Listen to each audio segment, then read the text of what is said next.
Hello. My name is Anra Alvarez, daughter, provider, ghost.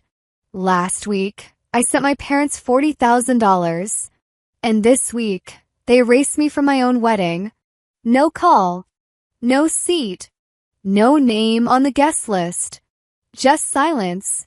And a smile from my sister under the arch I paid for. Now tell me, would you still call that family? Monday's sunlight drifted through the blinds, cutting lines of gold across my kitchen table. The coffee machine hummed softly while I opened my banking app. Every Monday at 9, I did the same thing. Typed in the numbers, hit send, and watched the screen glow green. $40,000 left my account like clockwork. It was routine, predictable, safe. I used to believe that paying them meant peace. I told myself it was love in another language. Money as apology. Money as belonging. The transfer confirmed with a small vibration, a polite acknowledgement. I stared at the word completed until my reflection blurred in the glass of my phone. Outside, the street smelled of ocean salt and distant jasmine from the neighbor's fence. I told myself to breathe, to be grateful I could still provide. My therapist once said that consistency keeps anxiety quiet. Maybe that was true for people whose families didn't turn gratitude into debt. Then the second vibration came. A notification, Instagram. I almost ignored it. Then I saw the name. Leora. My sister. A photo filled the screen. She was standing under a white floral arch, sunlight kissing the side of her face. Caption. Final fitting before the big day. The date below stopped my breath. The same weekend as my wedding. The venue name too, etched clearly on a gold sign behind her. The same ballroom I had paid a deposit for 6 months ago. For a moment, I thought my eyes lied. Maybe it was a mistake. Another couple with a similar name. But as I zoomed in, I saw our family crest embroidered on the napkins behind her. The Alvarez crest. My grandmother's design. The one I paid to restore after Dad's heart surgery. My thumb shook as I scrolled. Picture after picture. My mother, Isolde, in a soft blush dress, laughing with a glass of champagne. The caption read, "Can't wait for the celebration of love and family." Every comment said the same thing. So proud of you both. Family means everything. My name didn't appear once. Not in a comment, not in a tag, not even a like. The air thickened around me. I set the phone on the counter and pressed both hands against the marble. My palms were slick with sweat. Through the window, waves crashed faintly in the distance, calm and indifferent. Inside, silence grew heavier, pressing into my ribs until it hurt to inhale. I whispered, almost pleading.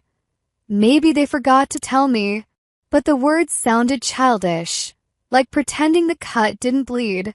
I scrolled again. Leora's fiancé, his hand around her waist. My mother's smile wide and deliberate. Their matching captions. Everyone's coming home. Everyone. I grabbed my wine glass from last night, half full, and took a sip. The taste had turned bitter. My hand trembled, glass tapping against my teeth.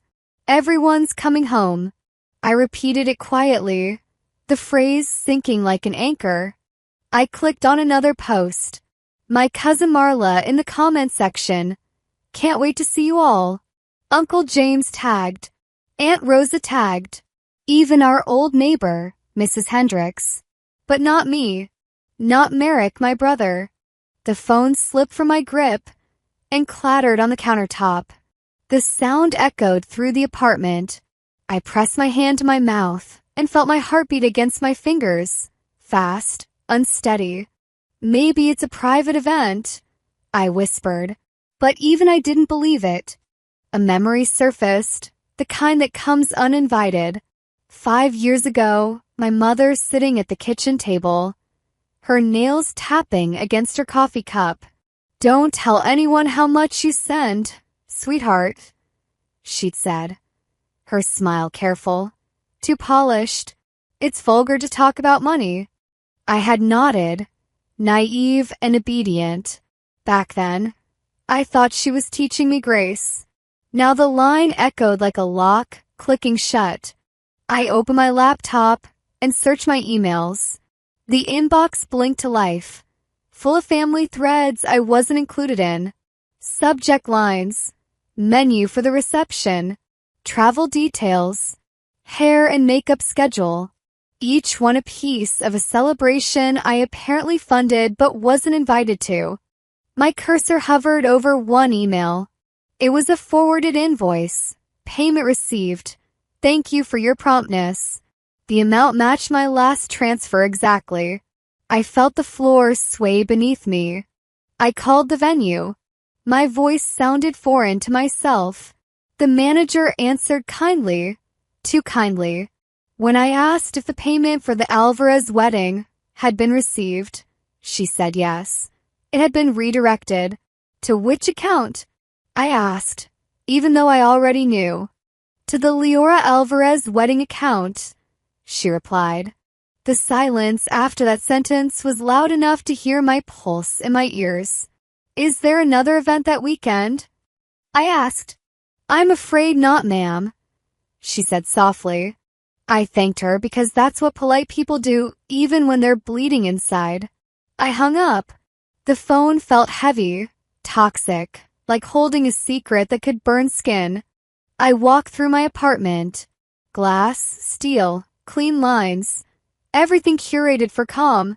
It suddenly looked like a showroom, not a home. Every candle, every vase, every piece of minimalist art felt like proof of obedience. I built peace by paying for silence. The sky outside shifted to orange. I sat on the couch, scrolling again, desperate for a sign this wasn't intentional. But the internet never lies when it's cruel. Another photo appeared, Leora in her white dress, twirling, caption "Forever starts soon." My throat tightened. I tried to text Merrick. Did you know? The bubble stayed gray. Unread. I typed another message to Mom. Is there something I should know? Nothing. Hours passed. The city turned gold, then indigo. I sat still, eyes unfocused. The hum of the refrigerator filled the room like a heartbeat that didn't belong to me. When the clock blinked 9:14 p.m., I found myself on the guest list website. I typed Anara. No results found. I typed Merrick. No results found. Everyone else was there. Cousins, friends, neighbors, even Dad's old coworkers. The caption below the list said, "Everyone's coming home." I laughed once, sharp and broken. Home for who? I whispered. The question hung in the air, unanswered, like an echo in an empty church. Outside, fireworks cracked in the distance. Someone's engagement party, maybe. The light flickered across my reflection in the glass. My face looked pale, eyes hollow. For the first time, I saw what they must have seen all along. A provider, not a person. I picked up my phone again. The screen glowed cold against my skin. I opened the call log and pressed the contact labeled Mom. My thumb hesitated. I stared at it like it belonged to someone braver. The ringtone pulsed once, twice. I whispered, "Maybe it's a mistake." Then a click. Her voice answered, steady, practiced, the same tone she used when telling me to calm down as a child. "Hello." I froze. Every part of me went still, like glass cracking silently before it shatters. "Mom," I managed to say, my throat already closing. She sounded calm, collected, like she'd been expecting this call. "If you're calling to start trouble before your sister's big day, don't." For a second, I thought I'd misheard her. "Start trouble?" I repeated. You mean the wedding I just found out about? The one I paid for? She sighed, the same sigh that used to end every childhood argument, a noise that said she was already tired of me. You were always dramatic, Anra. It's not about you. It's about family. The word hit me like a slap. Family, I said quietly, tasting metal on my tongue. Is that what this is? There was a pause. I could hear the faint clinking of glass in the background. Laughter. Hers. She wasn't alone. I don't have time for this, she said, voice tightening. You mean nothing to us, Anara. We're done pretending. For a moment, I didn't breathe. My heart stuttered and then kept beating as if nothing had happened. What? I whispered, but the line had already gone dead. The silence afterward was sharp, almost physical. I stood there, phone pressed to my ear, hearing nothing but the echo of her words. You mean nothing to us. I didn't cry. My knees didn't buckle. They locked. I walked to the sink and turned on the faucet, just to hear a sound that wasn't my own heartbeat.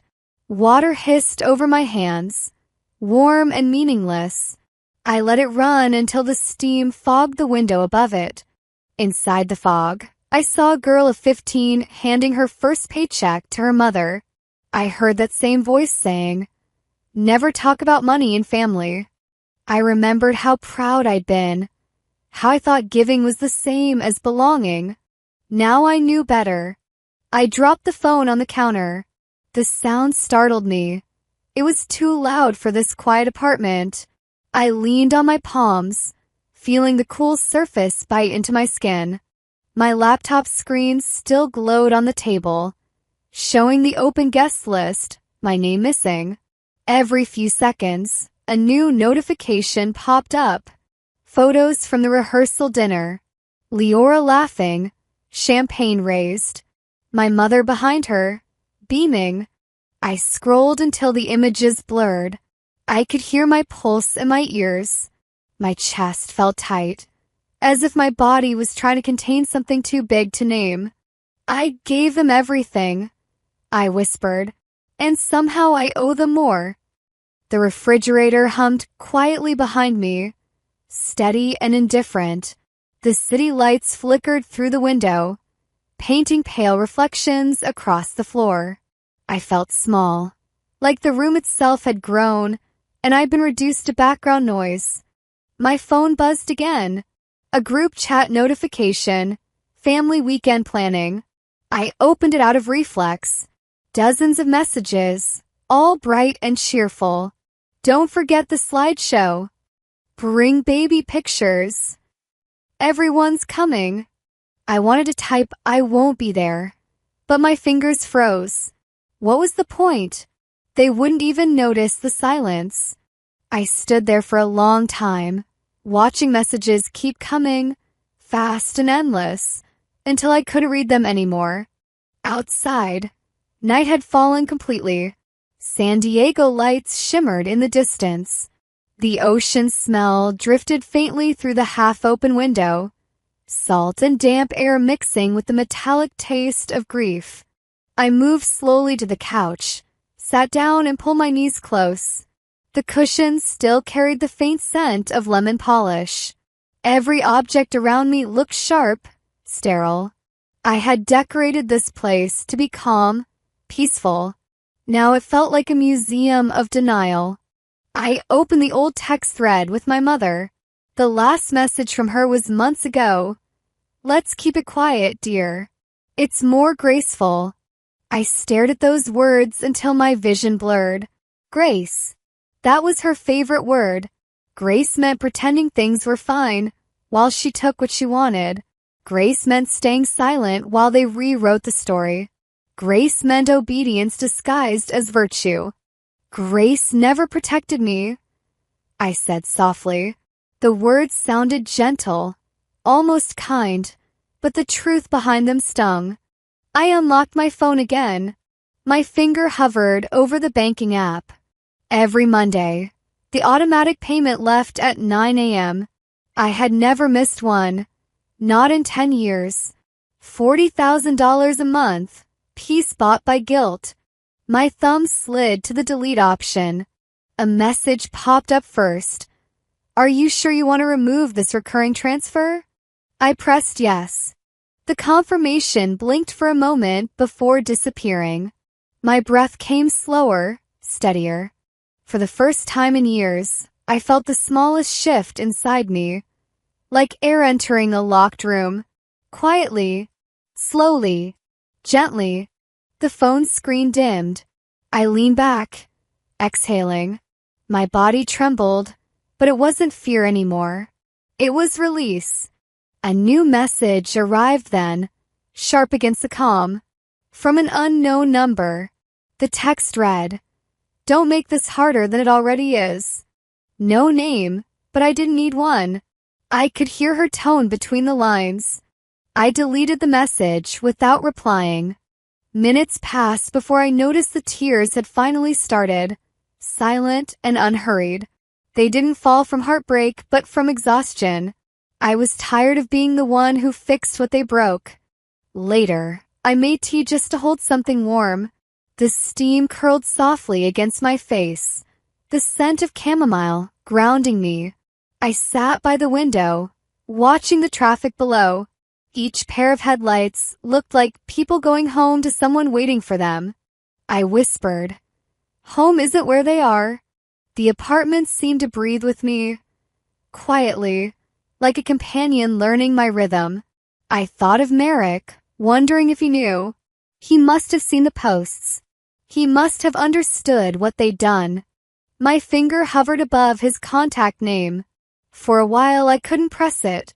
What if he blamed me too? What if silence was easier for him, like it was for them? The clock on the oven read 10:47. I pressed call. The dial tone filled the room. Each ring stretched longer than the last, until I was sure he wouldn't answer. Then a voice, low, rough, familiar. I saw it too. I closed my eyes. The words weren't comfort, but they were enough. For the first time, I didn't feel completely alone. Merrick didn't speak at first. I could hear him breathing through the line. The quiet rhythm of someone who'd run out of words years ago.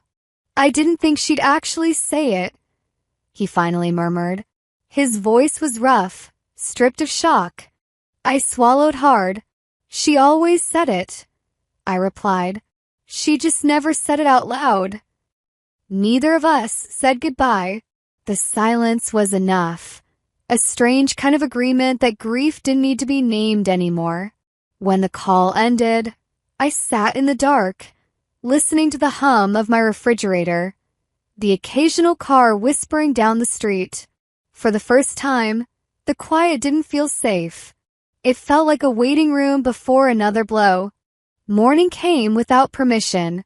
The light from my window spread across the kitchen floor, turning the marble into glass. My phone buzzed somewhere on the counter. Then again.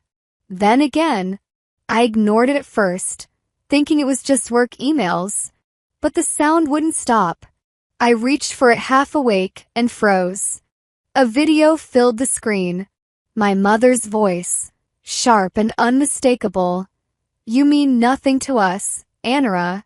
Someone had recorded it. I could hear clinking glasses, laughter behind her words, and then silence the moment she'd hung up on me.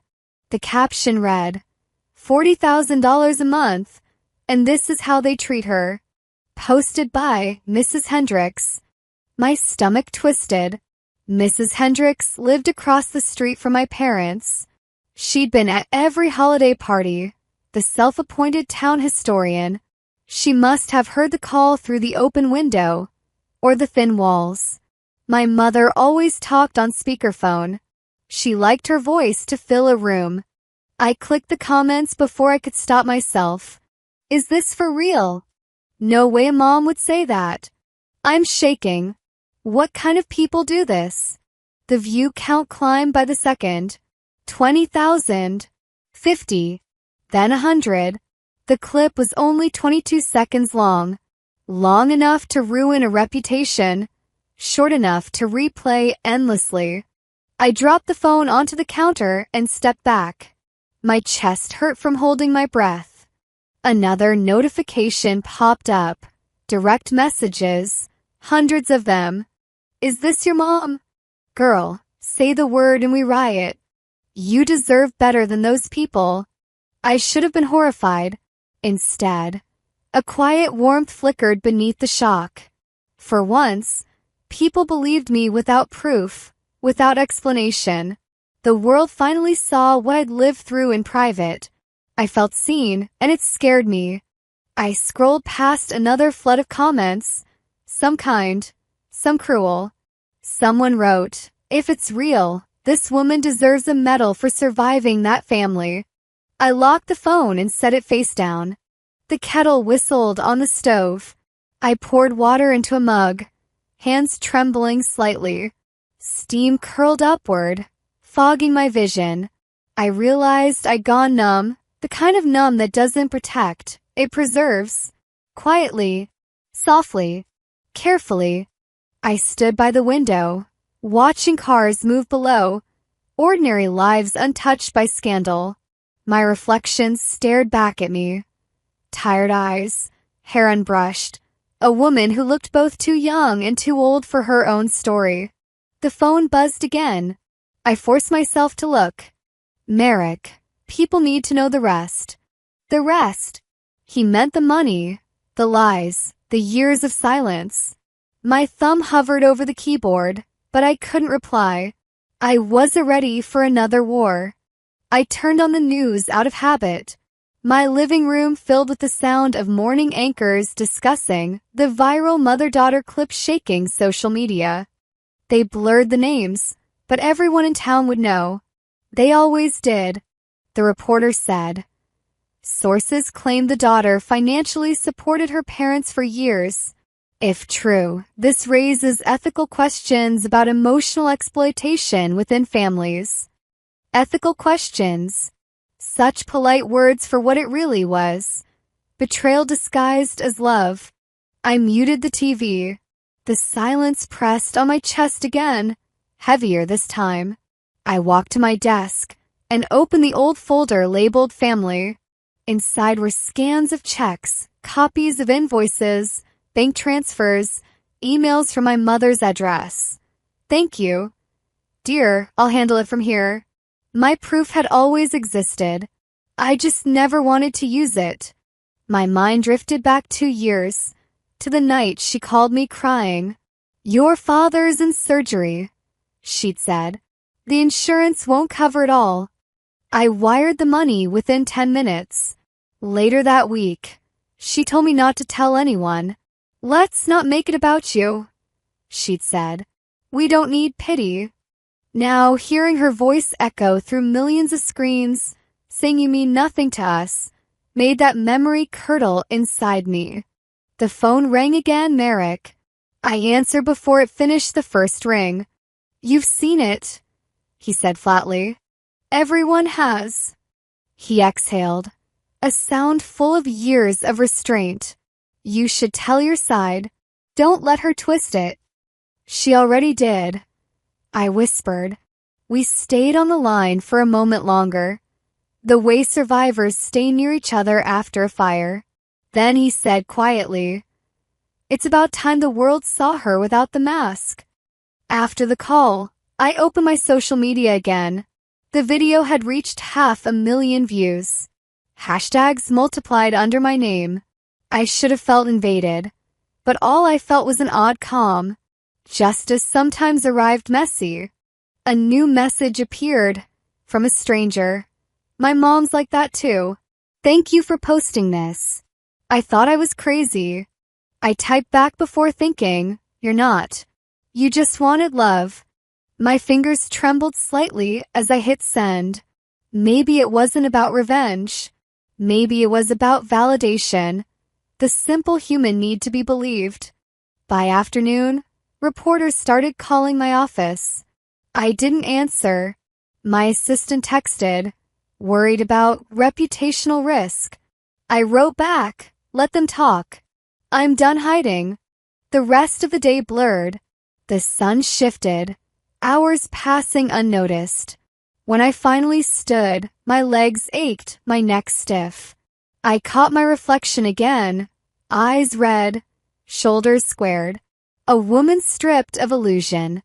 I walked to the bookshelf and pulled down an old photo album. The pages smelled of dust and rose perfume. My mother's scent. There we were at Thanksgiving 10 years ago. She'd written in the corner, "My perfect family." I touched the words, tracing them lightly, then closed the book. Perfect families don't erase their daughters. Merrick texted again that night. "You sure you want to stay quiet?" I stared at the message until my screen dimmed. Part of me wanted to let the noise die down, to retreat. Another part of me, the part that had stayed silent too long, wanted to speak. I walked into Ava's room. She was asleep, one arm hanging off the bed, a small handmade card beside her pillow. The cover was crooked but sweet. Grandma. Inside, she'd drawn a stick figure woman holding a heart. My throat tightened. They didn't deserve her drawings, her softness, her belief in good endings. I bent down, brushing hair from her forehead, whispering, "You'll never hear me say she was right." Back in the living room, the laptop waited on the table. I sat down, opened a folder marked proof. The glow of the screen painted my face in pale light. Rows of files stared back, receipts, bank statements, copies of every transaction, every promise kept. "You wanted silence," I said under my breath. "I gave it to you. Now I'm done." My hands moved calmly, purposefully. The rhythm of typing steadied me. With each click, I felt lighter. I wasn't destroying them. I was reclaiming myself. Outside, the city pulsed with quiet chaos. Sirens somewhere far away. Waves hitting the shore in their patient rhythm. Life continued, indifferent but steady. I found comfort in that steady sound. I whispered softly. Healing didn't arrive suddenly. It happened quietly, step by step. Then I hit save. The cursor blinked on the word save. I stared at it until the glow faded, then closed the laptop. My hands felt heavy but calm, as if they finally belonged to me. I reached for my phone. The banking app waited at the top of the screen, like an old habit. For a long moment, I couldn't bring myself to open it. Then I did. The same page greeted me. Monday's ritual. $40,000 scheduled to leave my account at 9. I had never missed a single transfer. I used to think it kept the peace. But peace built on guilt isn't peace. It's silence that costs too much. I whispered to no one. No one even says thank you. My thumb hovered, then pressed cancel recurring transfer. The screen asked, "Are you sure?" "Yes," I said softly. The word barely escaped my lips, but it was final. The confirmation blinked, payment deleted. The message stayed for 3 seconds before disappearing, leaving the faint reflection of my face on the black screen. My body shook, but it wasn't guilt. It was something unfamiliar, relief. I exhaled slowly, feeling the air settle deeper in my lungs than it had in years. For the first time in a decade, Monday would arrive without obligation. The freedom felt fragile, like glass still warm from the fire that shaped it. I stood and walked toward the balcony. The night air was cool, brushing my skin gently, carrying the ocean's scent from miles away. Down below, the city lights flickered like candles, unsteady but persistent. I whispered, almost smiling, "Maybe peace can sound like this." When I turned back inside, my phone buzzed again. I hesitated, then checked the screen. A message from an unknown number. I saw the video. It read, "Just so you know, I always believed you. I just didn't say anything." No name, but I knew it was from a cousin, one of the quiet ones who smiled in every family photo, who said call me anytime, but never meant it. The words blurred as my eyes filled.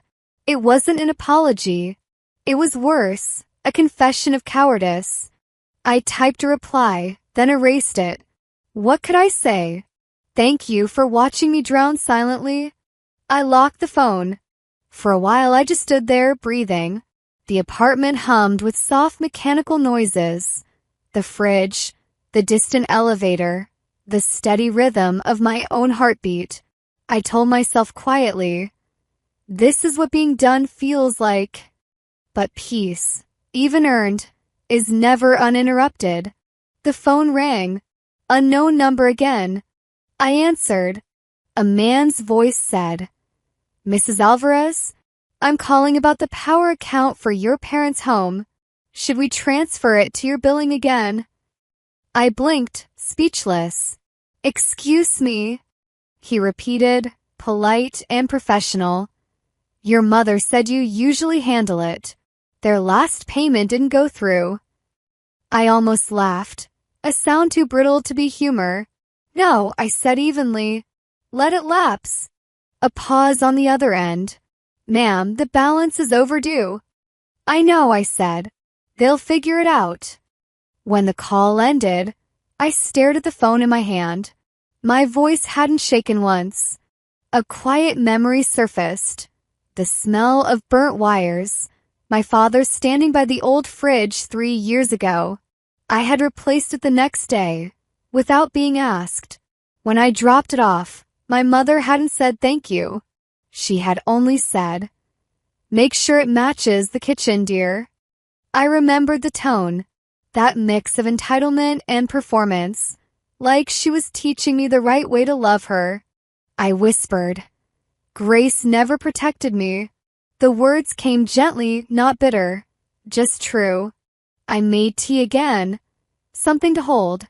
The kettle hissed softly, a small domestic noise that reminded me I was still here, still capable of choosing warmth. Steam rose like a curtain, curling around my fingers. While I waited, I looked around the apartment. It was tidy, orderly, quiet. Yet for the first time, it didn't feel lonely. The silence now belonged to me.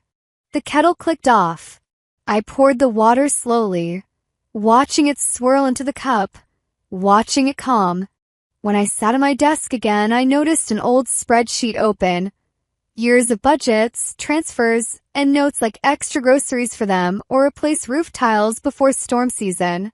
My own life, reduced a list that began with them and ended with nothing left for me. I stared at the numbers.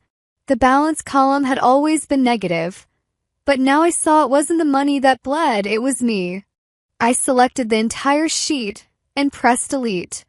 The screen went blank except for one cell. Still blinking, waiting. I typed a new title at the top. What I owe myself. For a long moment, I couldn't type anything else. The cursor blinked, steady and patient, like it understood. Then I wrote the first line. Time. Peace. Respect. The simplicity of it made me smile, softly, almost shyly. I leaned back in the chair. The window beside me reflected the faint outline of my face against the city lights. For the first time, I didn't look like the person who kept giving to earn forgiveness. I looked like someone learning to stay still. The phone buzzed again, another message. Another voice from the past refusing to die, quietly. This one from Aunt Rosa. You should call your mother. She's saying you're unwell. Everyone's worried. I stared at the text until it blurred. The word everyone had become a wound. I typed back, I'm fine. Please stop forwarding her stories. No reply came. Outside, thunder rolled somewhere over the ocean. The sound was low, distant, like the earth clearing its throat. The rain followed, tapping softly against the windows. I let it fall. The tea cooled beside me untouched. I thought of how many times I'd stepped in to keep the family from collapsing, how many emergencies I'd solved before they could even panic, and how they had mistaken that for servitude. Tonight, I chose not to fix anything. The rain grew heavier, drumming against the glass, steady and insistent. I found comfort in its rhythm. Quietly, I whispered, "Let it wash everything clean." Hours passed. The clock ticked toward midnight. I sat in that chair, listening to the rain, until the apartment smelled of wet pavement and chamomile. My eyes burned from exhaustion, but I didn't move. For the first time, I wasn't waiting for the next crisis. I wasn't waiting for her approval. I was simply existing, softly, quietly, gently. Before going to bed, I checked the phone one last time. No new messages from them. Just a notification from my cousin again, "You okay?" I replied, "Better than I've been in years." When I turned off the lights, the reflection in the window disappeared, leaving only the faint shimmer of street lamps outside. The room felt lighter, emptier in the best way. I climbed into bed and pulled the blanket close, feeling the cool fabric against my skin. Sleep didn't come right away, but peace did, slowly, cautiously, like something unsure it was allowed to stay. In the quiet, I told myself one last time. I learned quietly, slowly, gently in ways they never imagined. Morning sunlight spilled across the kitchen floor, warm and sharp. I poured cereal into Ava's bowl while she hummed herself, swinging her legs from the chair. Her hair caught the light, a little halo of gold and chaos. She was mid-song when she stopped, spoon frozen halfway to her mouth. "Mommy," she said softly, "why didn't Nana come to my birthday?" The question struck like cold water. My hand paused on the milk carton. "What do you mean, sweetheart?" I asked, trying to sound casual. She shrugged, eyes down. "Everyone else's grandma comes. Even Liam's. His grandma brings cupcakes. Did Nana forget?" I crouched beside her, feeling my pulse in my ears. "Sometimes," I said carefully, "grown youths make choices that don't make sense." She frowned. "But she's family." That word again, family, burned quietly in my chest. I brushed a strand of hair from her face, forcing a smile that hurt. "Eat your breakfast, baby. You have art today." She nodded, but her smile didn't reach her eyes. When she turned back to her cereal, I had to step into the hallway just to breathe. Walking her to school later, she held my hand tighter than usual. The air was cool and sweet, full of the scent of wet pavement. She stopped at the gate, tugging at my sleeve again. "If Nana calls, can you tell her I still have her card from last Christmas?" I couldn't answer. The teacher's voice called out, and Ava ran inside, waving. I waved back until she disappeared. Then I just stood there, surrounded by the hum of traffic and the distant chatter of other parents. My body felt present, but my heart was elsewhere, sitting at a table years ago, still waiting for permission to matter. That night, after dinner, Ava sat cross-legged on the floor with her crayons. "I'm drawing us," she said cheerfully. "You, me, Uncle Merrick." She hesitated, then added two smaller figures, "and Nana and Leora." I smiled faintly, but when I looked again, two of the stick figures were crossed out. "Why did you do that, honey?" She didn't look up. "They don't like me," she said matter-of-factly. "I'll make new ones. These don't belong." The crayon slipped from my hand. The line of color on the paper trembled before breaking. I wanted to tell her it wasn't true. That love wasn't conditional. That family didn't choose favorites. But the lie would stick in my throat like glass. I whispered to myself, "This ends with me." Later, when she was asleep, I scrolled through my phone, aimlessly. A new message appeared from a friend I hadn't heard from in months. "You need to see this." A link followed. It was Leora's post. The photo was perfect. Her tear-streaked face, a black and white filter that made grief look artistic. The caption read, "She always hated our family. She made up the video. We're heartbroken but praying for her healing." I laughed under my breath, the sound sharp, humorless. The comments flooded below. "Some people are just bitter when they're not the favorite. I can't believe she'd lie about her own mother. That poor family." The words blurred together. A storm of strangers defending the version of reality my sister had crafted. My body went cold. I set the phone down and pressed my forehead against the counter, breathing through my teeth. "Breathe," I whispered to myself. "In, out." But my hands still trembled. The screen lit again. Another comment, another tag. People sharing photos of us from years ago. Caption when they used to be close. As if nostalgia could rewrite cruelty. I texted Merrick. She posted, "Look." He replied almost instantly, "She learned well from Mom." I typed back, "I'm not playing their game." His answer, then end it. "Tell the truth." My thumb hovered over the keyboard. I couldn't bring myself to post. Not yet. The silence stretched long into the night. I sat in the dark, the phone face down, my own reflection faint in the window. My heart ached, not for myself this time, but for Ava, for the way she'd someday learn that truth and kindness don't always win. Memories surfaced, slow and uninvited. High school, the night I'd won the state science fair. I could still smell the auditorium, the mix of dust and paper and hairspray. My name had been called, and applause filled the room. I'd looked for my mother's face in the crowd. She was clapping but not smiling. Backstage, Leora had been crying, mascara running. "You always have to take everything," she'd said, my mother's voice behind her. "Try to be less outshiny, Anara." Outshiny. The word had followed me for years like a bruise that never healed. Back in the present, I opened my laptop.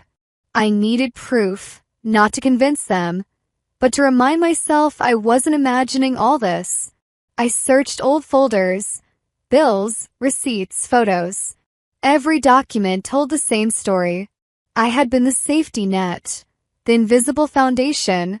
Scrolling, I found pictures of Ava at school events, standing alone while other grandparents smiled for cameras.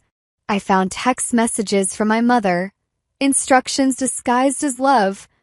"Pick up Leora's kids after work. They miss you. We need the card paid by Friday.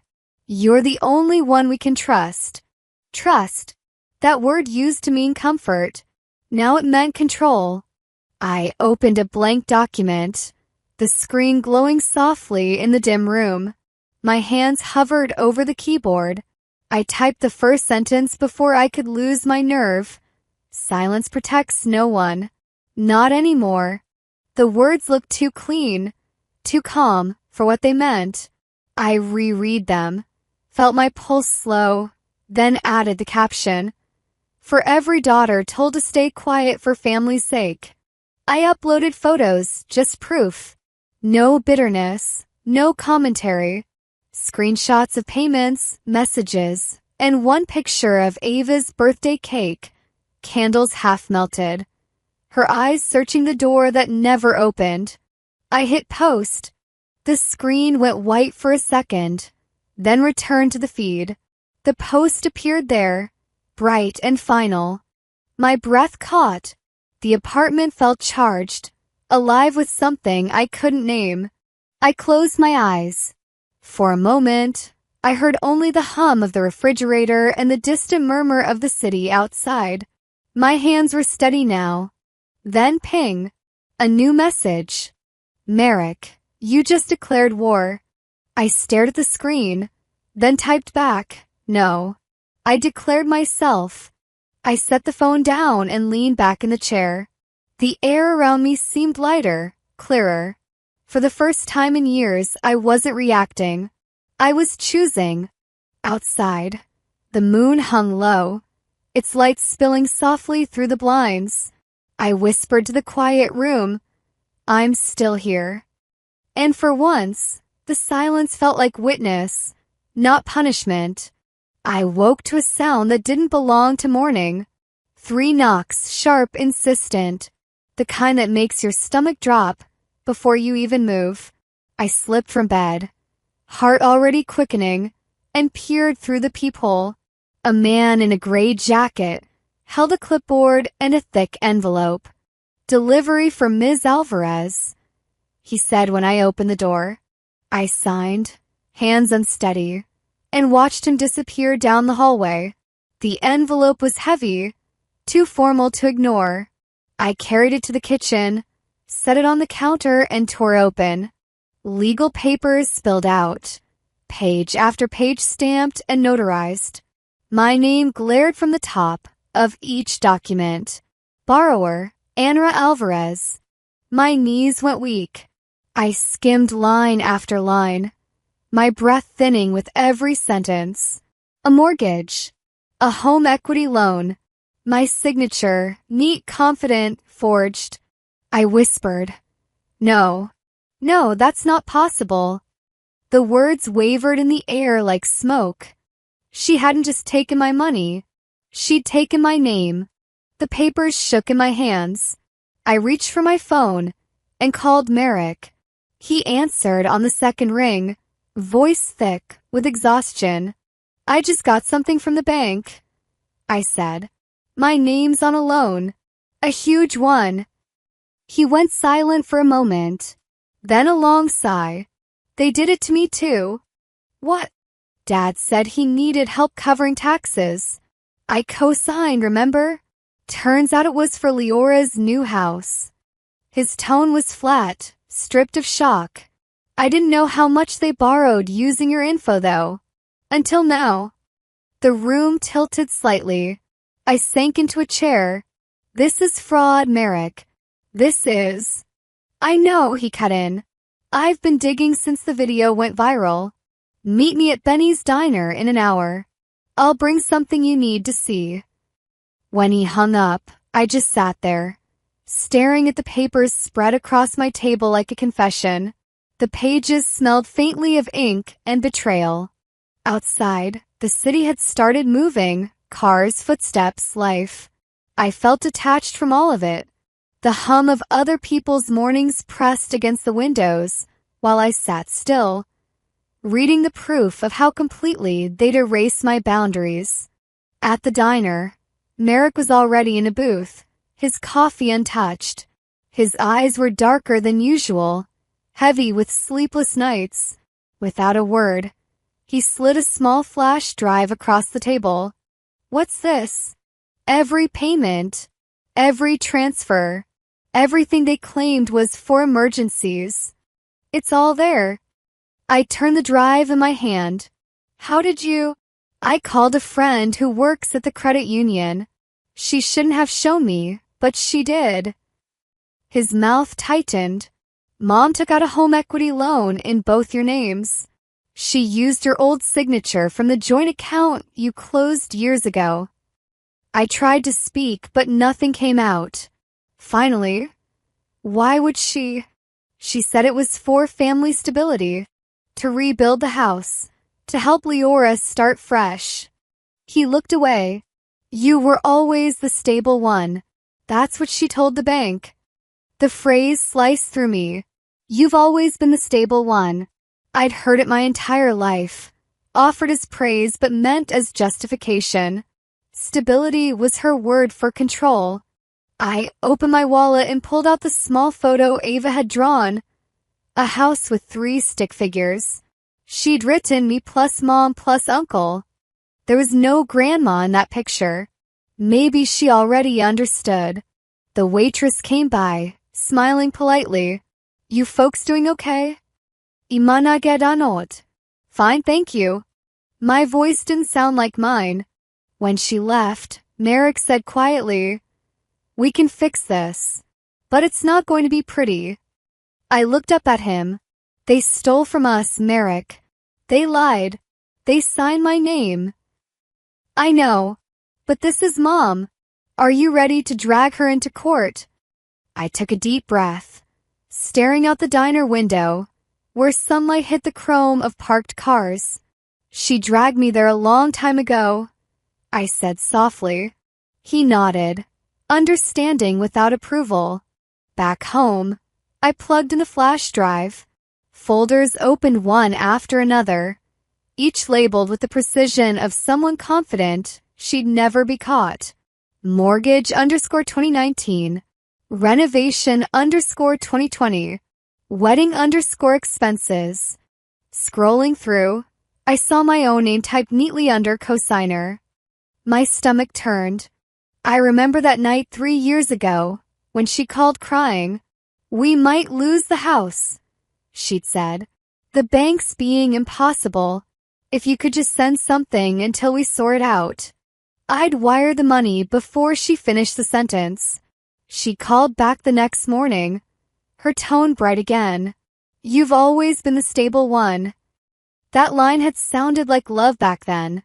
Now it sounded like a leash. I picked up my keys and drove downtown. The attorney's office smelled of paper and citrus cleaner. The receptionist smiled kindly, gesturing me toward a glass-walled room. My lawyer, Ms. Patel, looked up from her laptop. "Anara," she said gently, "you look exhausted." "I'm past that." I handed her the papers. "I want to file for fraud, identity misuse, and I want retroactive restitution for everything I sent them." She scanned the first few pages, her brows tightening. "This is serious. Are you sure you want to escalate?" I met her eyes. They already did. For a moment, she just studied me, then nodded. "All right, we'll start the process today." While she typed, I watched her fingers move, deliberate and efficient. Each keystroke felt like stitching a wound closed. When I walked out of the office, the air felt different, thinner but cleaner. The noise of traffic, the hum of people talking on the sidewalk, even the smell of coffee from the cafe downstairs. All of it felt like life moving forward. By evening, exhaustion settled into my bones, but beneath it was a strange steadiness. Ava was at a friend's house for a sleepover. I made myself tea, stood by the window, and let the sound of the kettle fill the silence. Then my phone buzzed. Blocked number. I hesitated before answering. "Anara." Her voice, trembling, but not from guilt, fear. "We need to talk. Please don't do this. You don't understand what this will do to us." I closed my eyes, gripping the counter. "You should have thought about that before you signed my name." "It was for the family," she snapped, desperation rising. "You have money. We didn't think you'd even notice." My breath caught. "Didn't notice?" I repeated quietly. "You built your comfort out of my work, out of my silence." Her breathing quickened. "You're overreacting. You'll ruin everything. People will think we're criminals. Then maybe stop behaving like ones." My voice came steady, calm, but the tremor inside it was real. "Don't you hang up on me, Anara," she said, the command sharp, automatic. I did. The click was small, final, louder than any argument we'd ever had. I stood there for a long time, phone still in my hand. The rain had started again, faint against the glass. Each drop slid slowly down, tracing the light from the street lamps. I whispered to the quiet. She took everything she could. Now I'm taking it back. I turned off the phone, slid it across the counter, and leaned my forehead against the cool window. My reflection stared back, tired but unbroken. Somewhere in the distance, thunder rolled over the water. Softly, I said to myself, healing isn't gentle when it finally arrives. It's fierce, like justice learning to speak. I stepped out of the courthouse into a sharp wind that had come out of nowhere. The sky was overcast, but it wasn't the clouds that made me feel gray inside. A handful of reporters clustered by the sidewalk, each of them holding their phones like they were ready to catch me blinking the wrong way. Ms. Alvarez, one of them called. Do you have a statement about the fraud claim? I didn't stop walking. I didn't say a word. Behind me, I could hear the rapid-fire clicks of camera shutters, like hail hitting a roof. Their voices followed me halfway down the block. At home, the silence waited. I dropped my coat on the back of a chair, opened the fridge, closed it again without taking anything. I was halfway to making tea when my phone buzzed on the counter. A message from our company's media team. You should see this. It's moving fast. My thumb hesitated before I tapped the link. The screen loaded. A glossy photo of Leora smiling into the camera. Her makeup perfect, the lighting soft. She was holding an oversized check. Underneath, bold script read, a wedding gift from her sister. $50,000 donation to launch the new life. Beneath that, a quote. When family betrays you, sometimes you fake generosity to protect your image. The caption was Leora's. She's trying to erase us, but she owes us everything. My mouth went dry. I hadn't donated a thing. That check, that gesture, it was mine, twisted and repackaged. And somehow, the lie was more believable than my truth. I scrolled further. The photo had been picked up by a local lifestyle magazine. The headline burned. 2 sisters, 1 legacy. The truth behind the battle. Inside, a full interview. My mother, Isolde, was quoted at length. Her words hit like small, calculated knives. Anara's support always came with conditions. That's not love. We raised her to be strong. But she uses that strength to punish us. She's rewriting history for pity. I sat down slowly, phone still in hand. How do you fight someone who lies with a smile, who hides harm behind words like family, legacy, grace? I opened my laptop, searched my inbox. Sure enough, the article was trending in several news alerts. My name wasn't mentioned directly, but anyone who followed the story could connect the dots. A knock sounded on my door. I flinched, but it was only Ava, back from her friend's house. She bounded in, coat unzipped, cheeks red from the wind. Mommy, she said, we saw your face on Aunt Katie's phone. Why are you on the news? My stomach clenched. What did it say? She shrugged. Something about family, and about money. She moved toward the kitchen, but paused when she noticed my expression. Mommy, are you okay? I forced a nod. I'm just tired, baby. She curled up next to me on the couch, pulling her feet under her. The warmth of her body against mine reminded me why I kept going. Then she looked at me and asked, Are you mean? The question was so soft, so sincere. It made something crack open in me. Where did you hear that? Carmen's mom said she read it online. Ava said. She told Carmen that sometimes people are nice in public, but mean at home. But you're nice here. You're always nice. I swallowed hard. Sometimes people say things that aren't true, sweetheart. But why would they? She asked, her voice already losing the innocence that had once made her whole world safe. Because they're afraid of losing power. Because they'd rather destroy me than admit they were wrong. Because truth only matters when it serves them. I didn't say any of that. I just pulled her closer and whispered, People get scared. and scared people don't always tell the truth. She nodded, content with that answer, for now. That night, after she fell asleep, I found myself in the attic pulling out old boxes. One was labeled school years. Inside, I found a photo of me at 17, holding an award. A local newspaper had published it. Top science scholar in San Diego. I smiled in the picture, full of promise. Leora stood next to me, frowning. I remembered the ride home, how she'd cried in the back seat, and how Mom had told me, "You don't always have to outshine her." That memory had been tucked away in the attic, like it didn't matter. Like I didn't matter.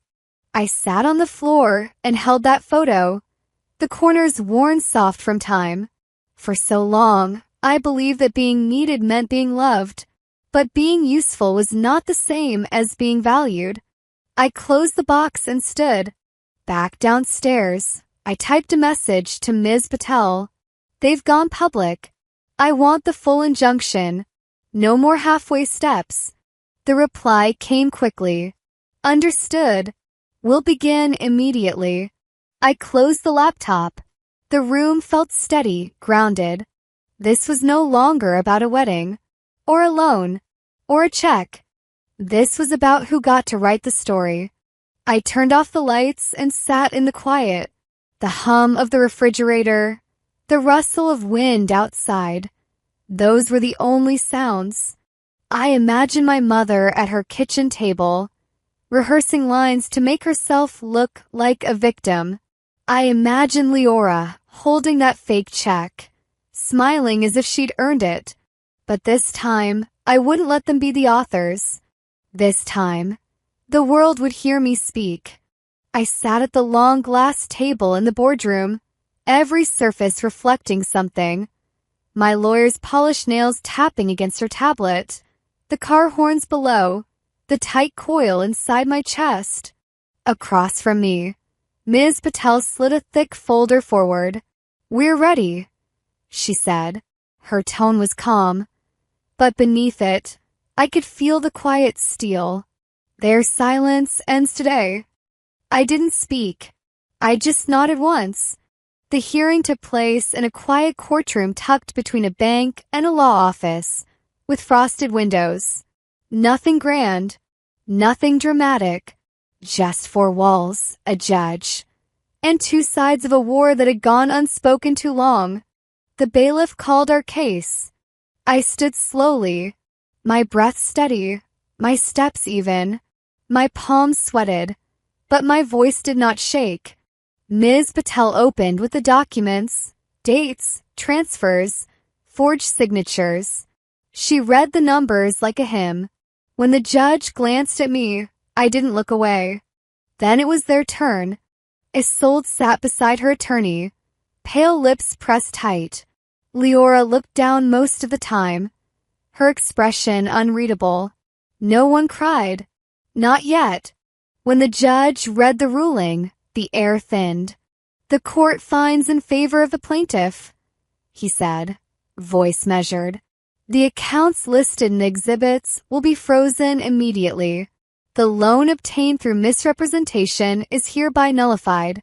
Any funds used for personal or celebratory expenses will be subject to restitution." No one moved. My mother didn't gasp, but I saw her blink 3 times, rapidly. The kind of blink that says, "This isn't real." The courtroom emptied slowly. Reporters lingered by the exit. Ms. Patel whispered that she'd handle the follow-up press. I nodded, gathering my papers, heart pounding against my ribs. I was halfway to the elevator when I heard my name. "Anara." I turned. Isolde stood alone in the hallway, lips trembling, eyes rimmed red. "We're family," she said softly. "You really did this to us?" I held her gaze. "No," I answered. "You did this to yourself." For a heartbeat, she looked like she might reach for me. But then the moment passed. She turned and walked away. That night, I spoke at a local health fundraiser. a panel on burnout, resilience, and rebuilding. I wore a navy dress, the same one I bought 5 years ago for Leora's graduation. It still fit. So did the memory of her saying, "You should wear something softer. You always look harsh." I remember that as I stood beneath the stage lights, I spoke of exhaustion, of emotional labor, of what it meant to carry people who believed they were entitled to your strength. I didn't say her name. I didn't have to. People clapped. Not politely, genuinely. For the first time in years, I felt like I'd said something worth listening to. Then, just as I stepped away from the mic, she appeared. Isolde. Her hair was styled, her lipstick perfect, but her eyes were glassy. She crossed the stage quickly. "Let's show them we're fine," she whispered, arms outstretched, smile trembling. "Just for the cameras." Security intervened. They moved gently, professionally but firmly. Her voice rose just a little too loudly. "This isn't who you are, Anara." The room fell silent. Dozens of phones pointed her way. The moment went viral within hours. Headlines read, "Estranged mother disrupts daughter's speech on healing."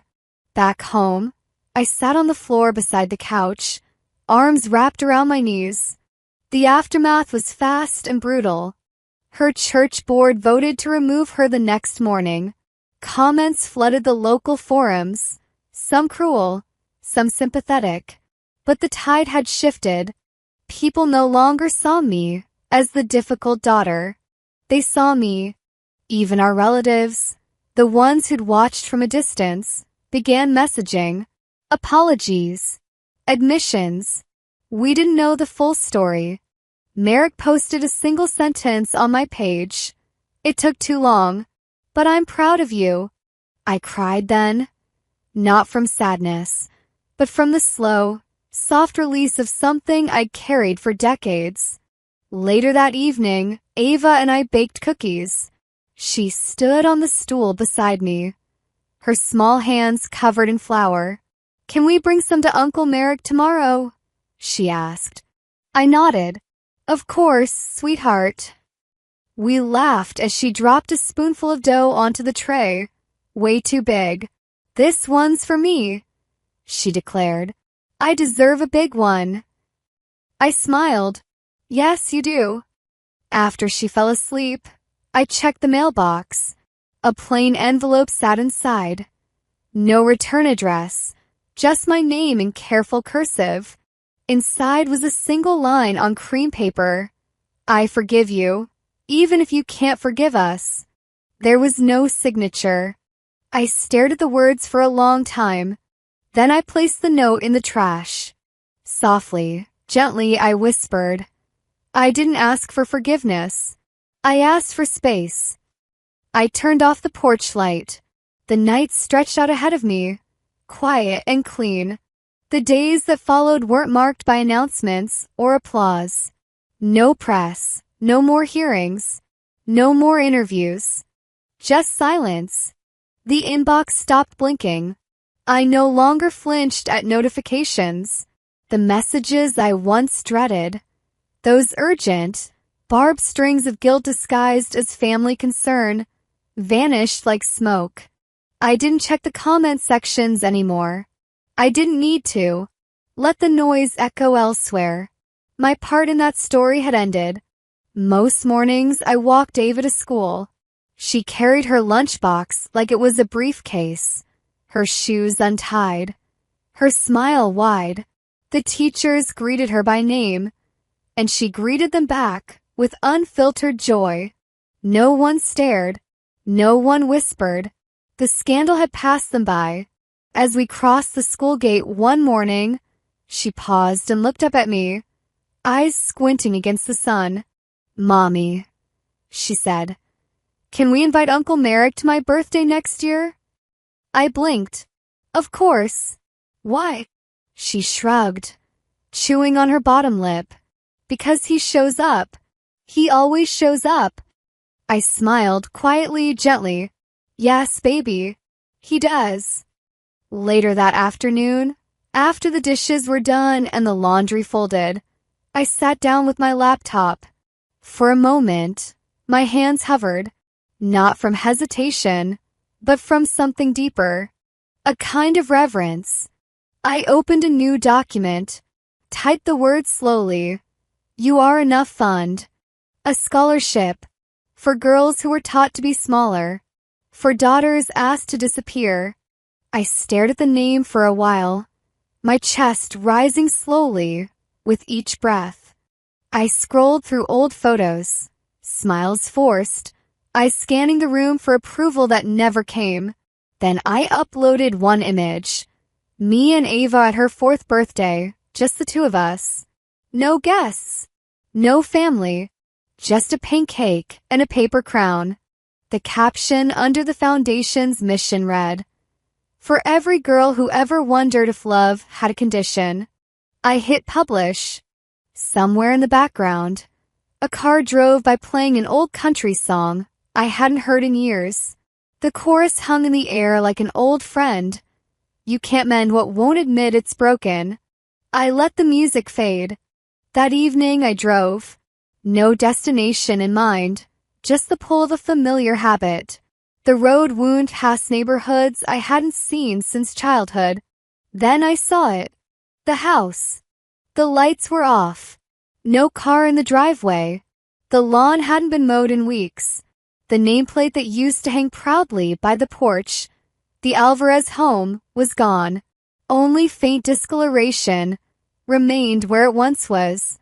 I slowed the car, hand tightening on the steering wheel. I didn't stop. I didn't need to.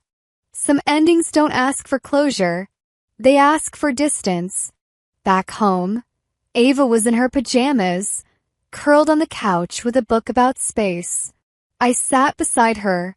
She looked up and asked, "Do you think stars remember where they came from?" I smiled. Maybe they remember what they burned through. She leaned into me. Her hair smelled like strawberries and shampoo. "I don't really remember Nana's face," she said suddenly, quietly. I tucked a blanket around her. "That's okay, baby. You'll remember who stayed." We sat like that for a long time. The television playing softly in the background. The world outside moved on. Cars, lights, someone's dog barking at nothing. Inside, we rested. The next morning, I woke before sunrise. The sky was barely touched with light. I walked alone to the water's edge, barefoot, sweater pulled tight against the breeze. The ocean stretched out in front of me, endless and patient. I stood still, listening to the waves. I didn't bring my phone. I didn't need proof of this moment. I needed silence. I needed breath. I needed to exist without explaining. And I did. I closed my eyes and whispered. Some battles aren't won by force. Some are won by walking away and not looking back. The tide rolled in, cool and steady. And I stayed. Sometimes, the people who raise us are the ones who teach us how to leave. If this story reminded you of a silence you survived or a truth you were once afraid to speak, you're not alone. Have you ever walked away from family to protect your peace? Tell me in the comments. And if you believe healing can start with just one no more, subscribe for more stories that speak to the quiet battles and the victories no one saw coming.